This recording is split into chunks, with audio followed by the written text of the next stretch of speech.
Okay, our next presentation is the challenges of the switch to online teaching learning of practical skills during COVID-19 pandemic, experience of a veterinary nursing program in Hong Kong. Where do we go from here? And the presenter is Dr. Queeny Yuen from Scoop City University of Hong Kong and her three co-presenters. Okay, Dr. Yuen is the program leader of Advanced Diploma in Veterinary Nursing. Before joining CTU, she worked in a vet clinics as well as Ocean Park and SPCA. Her professional interests include veterinary nursing education and animal welfare operations. Her PhD research focused on captive dolphins' reproductive developments. Okay, Dr. Yuen, please. Good morning, everyone.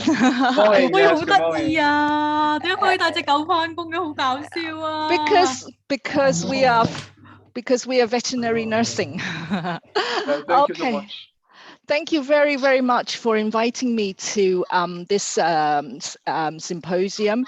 It is a great opportunity. I think that the theme is very appropriate, talking about futures and the possibilities. So I'm really, really happy to be here.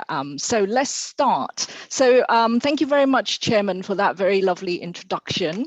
I'm just encountering a little bit of technical difficulties. Okay, I think we're good. As a professor, I really enjoyed the opening by Professor Hong. Actually, I picked up on her very famous quote that many people use, teamwork makes the dream work. So I would like to begin by introducing my team. And I know it's a bit too early for Christmas, but this is a gathering that we had, which was great fun. So my first dream team member is Eva. So all of these are veterinary nurses. So we have Geraldine, we have Susanna, and then I have Jackie, and then we have Bonnie. So these are my colleagues, and they are the teachers or tutors who are involved in teaching veterinary nursing on the program, and their specialty is teaching clinical skills, practical skills. So today I'm going to go through several points. So I just want to sort of give you a bit of a signpost as to what we'll be going through in the next 20 minutes. So I'm going to give you a little bit of a background about the veterinary nursing profession and education development, just a quick glance. I'm going to be looking at a few very simple, basic pedagogical principles that guide us in teaching veterinary nurses, and particularly teaching practical skills.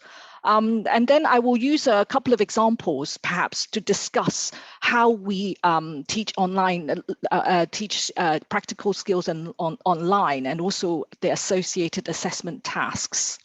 And then after going through the two examples, maybe we'll review 7 interrelated core principles that guide us in effective teaching in the laboratory.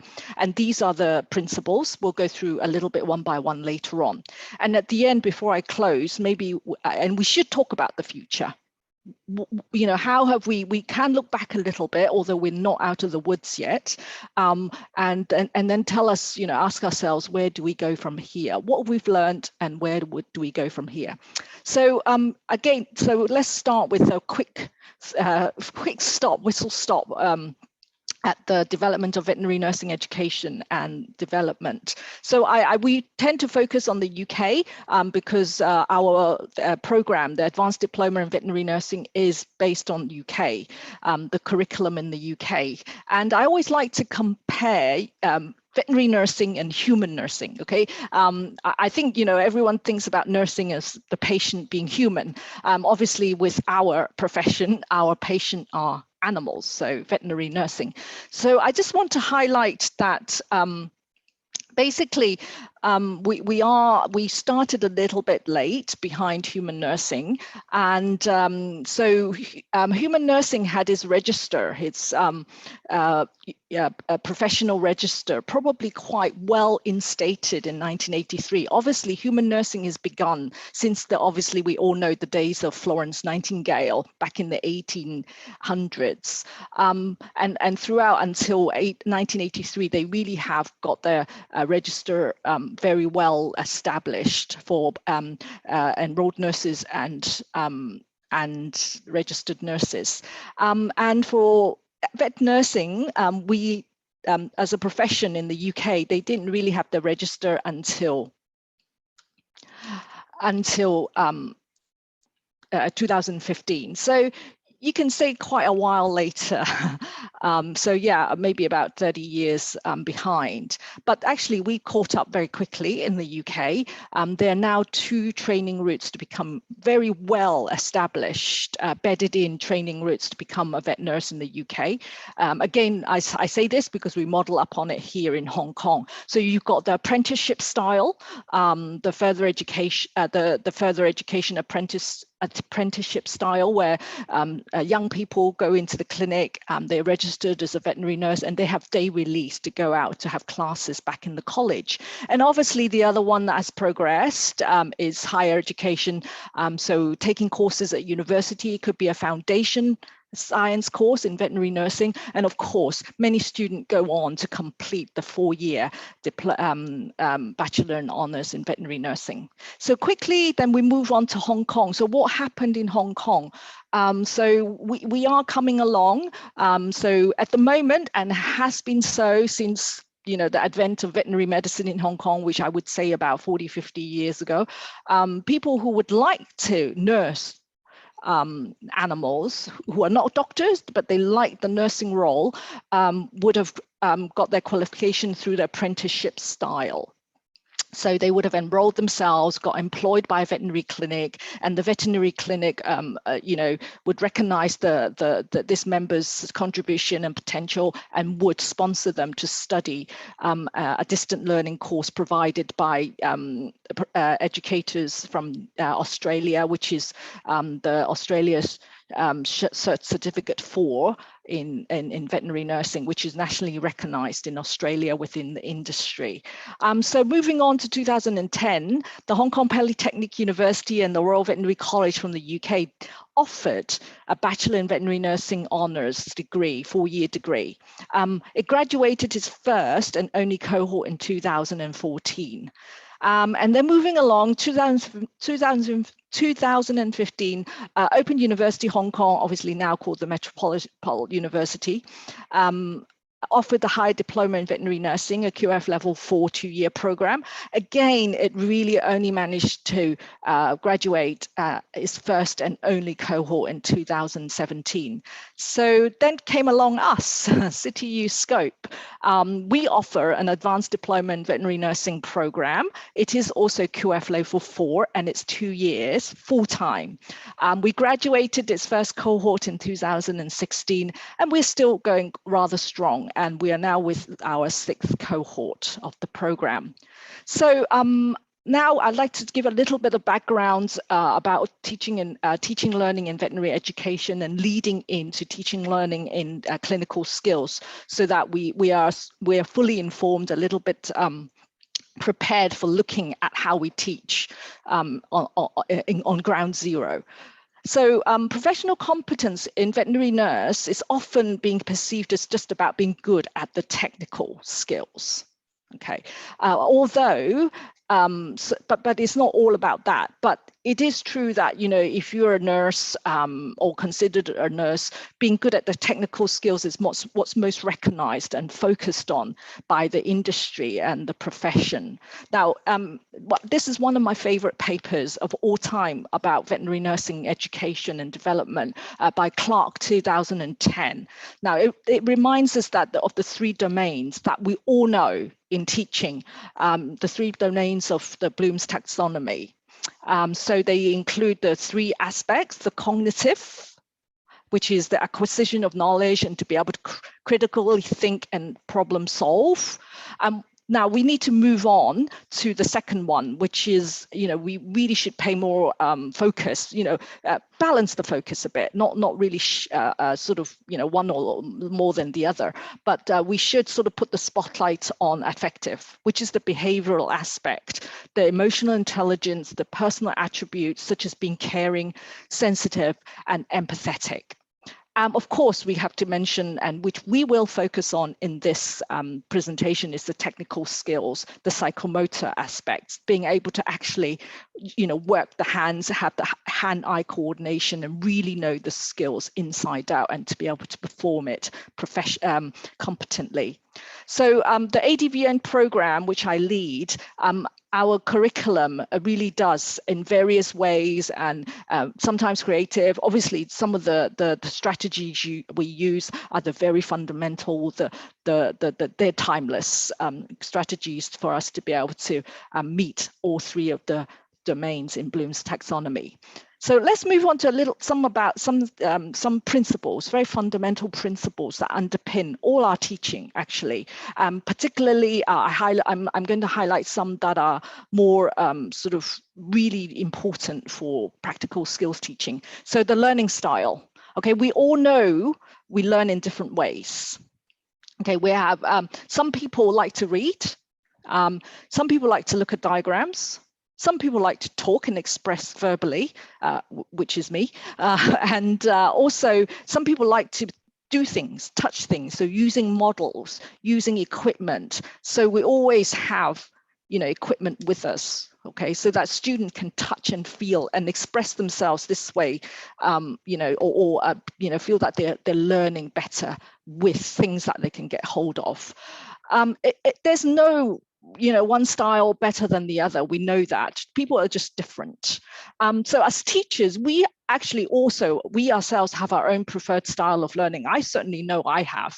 Okay, but for clinical skills teaching, practical skills teaching, we need to cater to all the different learning styles, even when we're teaching online, which you'll see.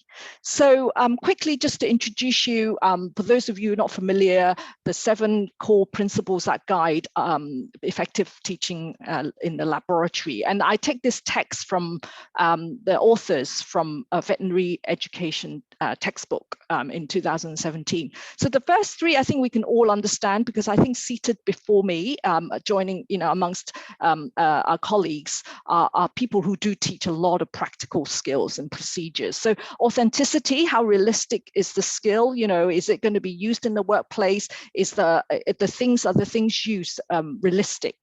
Okay, constructive alignment need no further elaboration. And integration with other modules, disciplines. So I will try and sort of show that at the end of, when we discuss one of the skills that we did. Synergy, I think these 4 and 5, synergy and culture and relationship, I think they're really special. They're more talking about, I think, the affective domain of Bloom's taxonomy, student-centeredness, getting students to be self-directed in their learning, and have cultivate, the idea of lifelong learning, reflection, and forming relationships, working with each other. So I think, these 3, synergy, culture, and relationship, really does take care of the affective aspects when we teach clinical skills. The 7th is the sustainability. I think as teachers, we know the whole thing needs to be sustainable. It may be spectacular the one time we give this tutorial or a practical skills lab, but it just never can be repeated because it's unsustainable. So let's go into another, very fundamental principle about teaching, because teaching is about communication, right? It's the 2-way. We teach, student learn. So we always put teaching, learning together. But have you ever asked yourself, why is it so exhausting teaching online through Zoom or other platforms? Now, I realized this myself, and I also had a teacher who at the very beginning, when this all started, told me, Queenie, I feel exhausted teaching online. And I kind of agreed. Of course, I agreed. At the back of my mind, I kind of think, why? And so I came across this article, and it became very obvious, okay? Because we lose that face-to-face situation, where when we communicate, we rely on a lot of body language and facial expressions. So online, we may have cut that out. or that has been significantly limited. So, you see me online, I also use a lot of hand gestures, and I've taken off my mask, and I tend to use quite a lot of facial expression when I teach the students as well, because I realize I want to limit the damage control.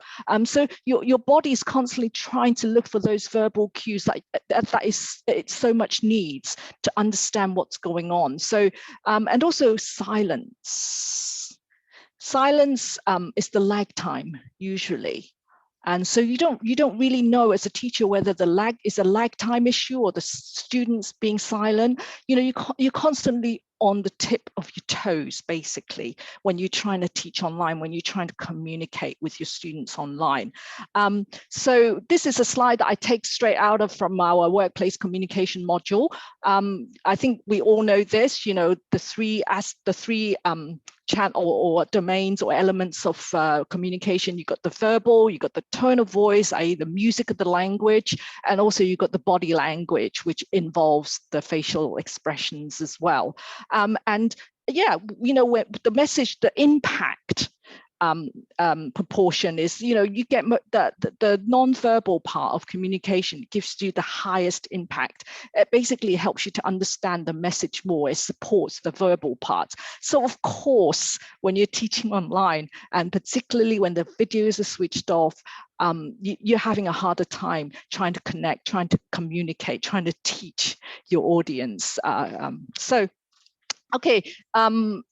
This is just a quick slide to sort of tell you, when it all started, and again, setting the scene for our online teaching of practical skills. So when did it all start? When did the nightmare begin? Okay, I think, a lot of us sort of look back and go, gosh, that was a nightmare, at least to begin with. So we know that COVID-19 hit Hong Kong, or was confirmed to have spread to Hong Kong or be spreading in Hong Kong at the end of January 2020.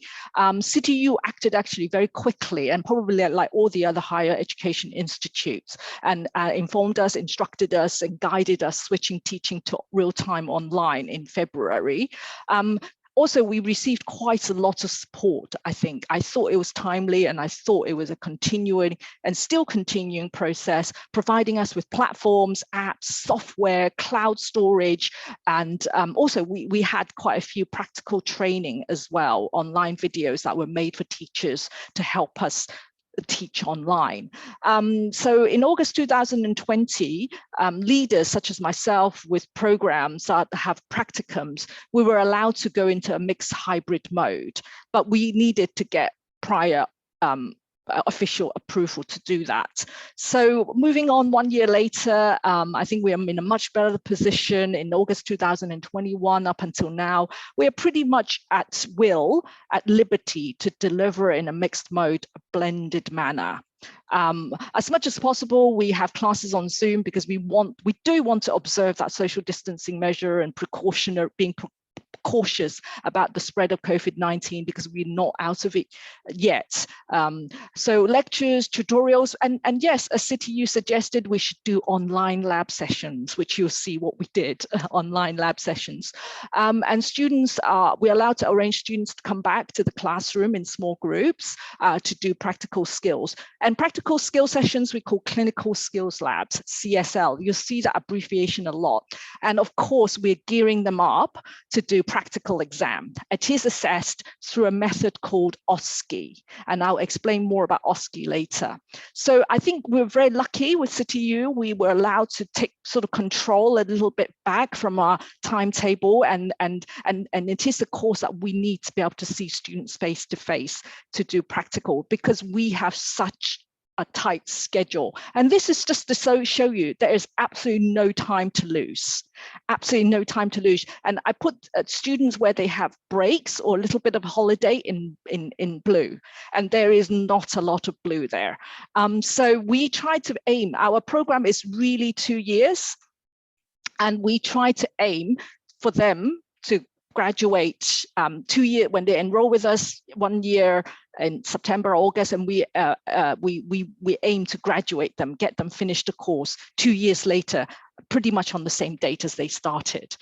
So we do have to take every opportunity to teach online those practical skills, because we just can't stop. We cannot stop because the program, the calendar days are just passing us by. The methods of teaching and learning on our program, here's just some examples. It's not new to our skills teacher, experienced teachers here, except clinical skills laboratory and the workplace learning. And so we have different types. We have 2 types of placements. So the dominant one is, of course, students going into clinic. And while they're on placement, we still bring them back for tutorials. And we also, maybe perhaps something a little bit different to other courses, we give students online, we visit them in the workplace. So methods of assessment, I think, as teachers, you'll be interested to know. Okay, it's stuck. Okay. Okay. So we got the usual, the classroom assessments when they're back with us on campus. Here is what I mean. Under the summative, of course, we have written examination. In that sense, we're very conventional with other disciplines, but also, we have something called objective structured clinical examination. Now, this is what I mentioned OSCE is. Okay, the full form is objective structured clinical examination. This is a practical examination. We'll talk a little bit more about that later. And of course, we're gearing them towards going into workplace. We have the very all-important method of assessment through the clinical skills work. And this is where, the close link between clinical skills laboratory comes in. We are gearing them towards the workplace to be able to do those skills that they're expected to perform in the workplace. So methods of assessment, this is just Miller's pyramid that guides us to methods of assessment. I won't go into detail, but again, this is just for, all round completing the loop about teaching, learning, and assessment. So let's begin with the first skill, clinical skills. It's called urinalysis. As the name suggests, we are analyzing urine. And from looking at urine, we can, the doctors can make diagnoses and things. So these are the learning outcomes. I won't go through them. I just want you to let you visually show, this is this module name, Veterinary Laboratory Techniques and Clinical Pathology, and associated we have these learning teaching and learning activities called clinical skills labs, and I just want to show you the alignment. Okay, we have to look at the clinicals at the module learning outcomes and make sure our clinical skills labs are aligned with what we want them to learn. Okay, so now we're talking about the different styles of learning. Yeah, so we have we don't just talk about the assessment tasks. So we also give them a very detailed brief. Okay, so for this particular skill learning, urinalysis, it does come with a written and practical task, as well as a practical exam, as well as an OSCE. So it's very, very well assessed. So we have this really elaborate assessment brief for the students so that they know exactly what they need to do, because it's quite complicated. Basically, students need to write a skills sheet themselves after the tutorial, after the online labs, and then also they have to perform the skills back to us. So this is all scheduled, it's all detailed, so the students know where they're going, what they need to do. We love Canvas, we love our online management learning management system, and we post all this on Canvas to let the student know what they need to do, what to expect, what they need to prepare. Now, I'm just going to show you a little bit of a clip of an online tutorial demonstration lab for this skill, and it's done by my colleague Jackie. To drop it down step by step what I'm going to do next, okay? And so you can see this is quite a long video. I'm going to talk over it. It's with narration. It's with narration, and also you have and you can see that we always having the camera in front of us and we're always showing equipment. We just don't talk. Actually, it's going to look like. And I will fly through it. You can see Jackie is, going through. Yeah, we're always putting things out on the camera so that students know exactly what we're talking about, and they don't lose interest because they can't follow the story. So there is me as a second tutor who comes in and adds more commentary. So you'll find that actually we teach. At least we have two teachers in these laboratory sessions. Now, I just want to highlight, this is the behind the scene, this is in front of the camera. Am I showing you behind the scene, the amount of setup that it takes, and to have a second tutor in the background always to support. Because the demonstration tutor, it's having a stressful time as it is, trying to interact with the camera, trying to read the student comments. You see there's this big screen. The students, they prefer to type their comment and question. So we need that big screen for the demonstration tutor to be able to see, because our eyesight is not very good. And I'm always there as a backup. There's always a second tutor as a backup to add commentary. Okay, so when the tutor has gone through once with a lot of commentary, with a lot of narration, the tutor demonstrates the skill again without any commentary, just silence. So you can see it's dramatically decreased, this video, and we will put this video up for the students to revise and look at themselves. So yeah, it is quite a lot of work setting up, and it's not any more work than if you were setting up for a face-to-face lab. Okay, so what happens if we need to teach at home? So yeah, there are times when we can't come into the campus at all. Okay, so it really depends on the circumstances of the teacher. So this teacher, particularly who taught this urinalysis skill, she has access to a clinic, a veterinary clinic, and she teaches the skill from her clinic. Okay, again, because we are kind of very much used to teaching this way. We know what we need. We need a couple of laptops. We need the webcams. We need we need different angles. So this teachers really got it down to a very a professional level. Here is just the screen share. You again see that we have, the demonstrator teacher have two cameras. I'm here in the background. We couldn't go into the campus, so we're all working at home, and we have another teacher dropping in to look at what we do, so that she's from another module, so that she can take all the tips and the techniques, and we can share our secrets and tips. So this assessment also has an online written component, so students can submit their written work online, and then they demonstrate it back to us. Okay, so you can see that students are really taking it seriously. They're putting on a laptop, a white coat, they're wearing a t-shirt, they're doing all the PPE. Now PPE, personal protective equipment, is really important. So the students are really taking it very, very seriously, performing this skill back to us as part of the assessment task. And we have teachers on site, assessing them, reviewing, looking at their performance, and also we always have equipment in front of us in case we need to do a ad hoc demonstration after the students have done their performance. We always give feedback. And we had a third teacher also assessing, so we are in 3 groups, and this teacher herself couldn't come to the class, to on site, so she would work from home, which is great. And so we are able to have all 3 teachers assessing. Each of us did 10 students, which divide and conquer and took less time. So I just want to show you a little bit of data. I'm aware that I'm rapidly running out of time. So this shows the score, the grading of this assessment task across the 4 cohorts. 2018 wasn't affected. We didn't have to teach online. Those practical have those online labs, lab sessions, and had to alter the assessment task itself for online performance. But 2019, 2020, and 2021 were affected. I mean, I didn't really run statistics. I just wanted to visually show you.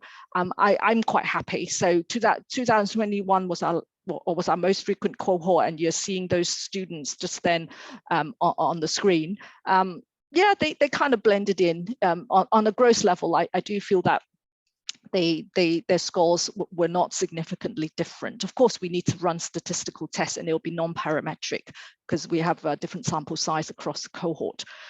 So after they've done this, we bring them back in to actually teach them the skills again in a conventional clinical skills laboratory route. So we give them a skill sheet. So those students who likes to read, who likes pictures, look at pictures, we give them a skill sheet, and also we get them to come in to do it. Okay, so, and then we assess them through OSCE, Objective Structured Clinical Exam. So we have assessors. Usually we have one assessor per skill, and you would have maybe 3 or 4 skills going on in this classroom. And here we have 2 assessors, as you can see, just doing interoperating assessment, just to make sure the assessors are calibrated, if you like, against each other.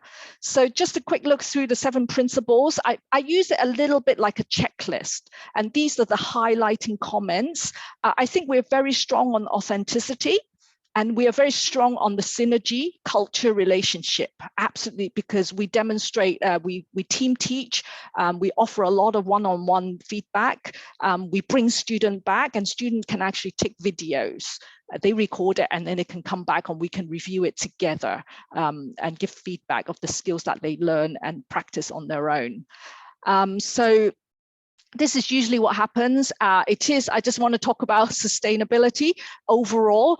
These practical skills lab does involve a lot of tutors, at least 3 tutors in this kind of skills lab, because it's laboratory work. You're doing tests there, you're doing blood tests, you're doing fecal tests, you're doing urinalysis. You do need the tutors there to tell them what to do, watch them what to do, make sure it's safe, and also the most important of all, give feedback, because the students can do the skills all over and over and over again, and it could be wrong. And as a tutor, you need to be there to catch them. You don't want to sort of tick over them and hold their hands and do it, but you do need to give good timely feedback. Now, I think I've run out of time, so I can't go through another skills with you, which is very exciting. It's actually CPR, maybe another occasion. I just want to quickly tell you what we've learned. As a teacher, I think I just want to highlight it's just challenging teaching online. It can be very technically challenging. It can be a very lonely and disorientating, dissatisfying, frustrating experience. So we do need to give a lot of support for each other. Okay, we need to be empathetic for the students because, of their home circumstances. And also just be there for them if they need help.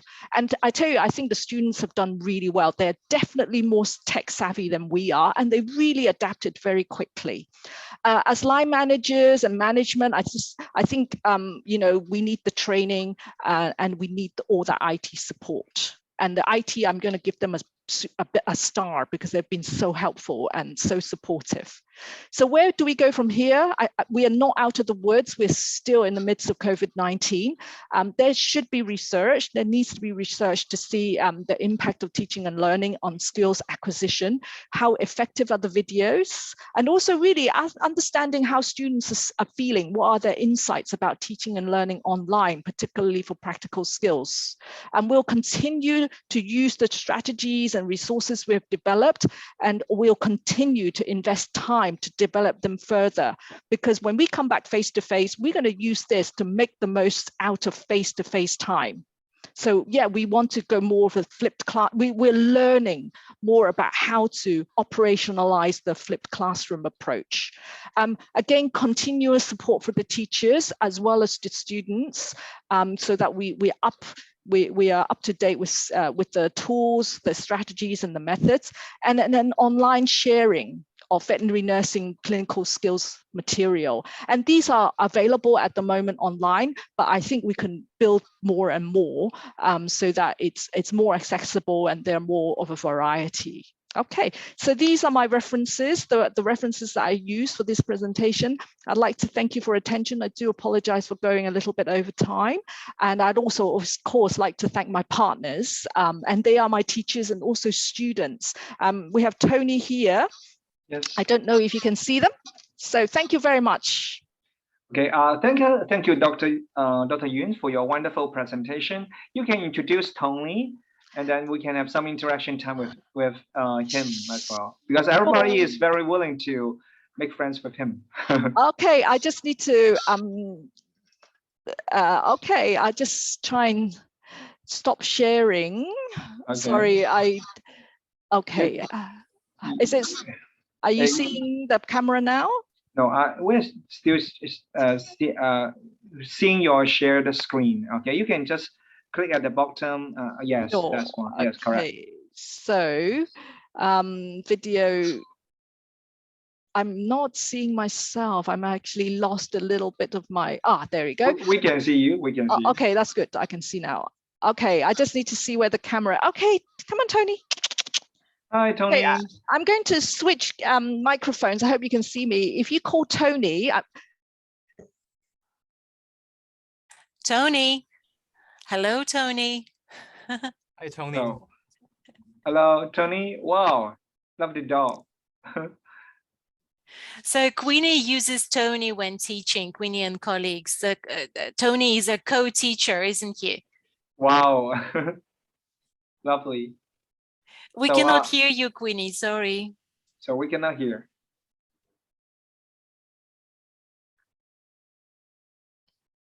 And while Queenie is reconnecting with her audio device, may I just apologize to everyone for lack of time for the break. Avery will starting shortly, but do ask Queenie questions if you'd like to hear more from Queenie. And do say hello to Tony. Hello, Tony. You can try and say hello and he will actually look. Hi, wow. Tony. Lovely, Hi, Tony. Lovely. Hi, Tony. Hello, Tony. Are you? What do you like?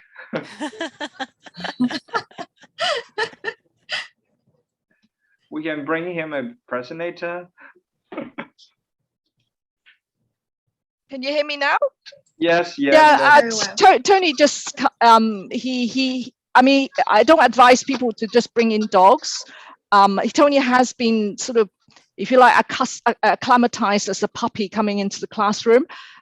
We kind of selected him because, as you can see, he's really chilled.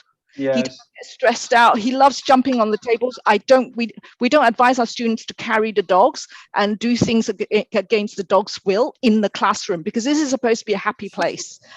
It's not a clinic. We don't advise students to force themselves onto the dogs. In the clinic, it's inevitable because we need to do clinical procedures. So Tony's just got the right personality, slightly cool. He knows the camera is in the front, so he's not looking. He can be very independent. So that's what I thought made him a good classroom dog. That he's not that eager to please. He's not like other dogs like, I really want to please you. He has his own minds. If I like you, I'll come. If I'm comfortable, I'll do it.